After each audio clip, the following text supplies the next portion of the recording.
dardaaran ku saabsan qof walboo murugaysan. Ilaahayow, qof kastoo akhrinaya qoraalkani adiga garanaya xaaladiisa, nusqaantiisa iyo baahidiisa. Eebow u rumey riyadooda, u iftiimi mustaqbalkooda, gaarsii guul una barakay waqtigooda.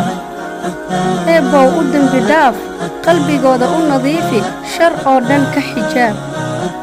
Ilaahow u sahal qof kastoo isbedela nolosha uu rabo inuu sameeyo, kana dhig kuwa sabra iyo salaad badan.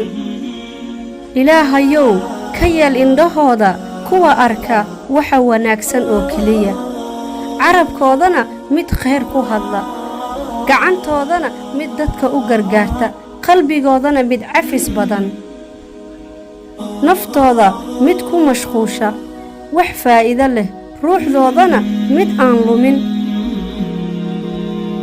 Ilaahow, sii sabar iyo adkaysi goortii waxa ay qorshaynayaan u shaqayn waaya sida ay ayagu u rabaan.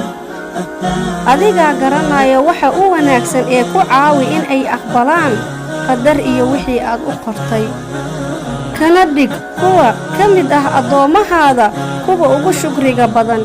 Allaahumma aamiin.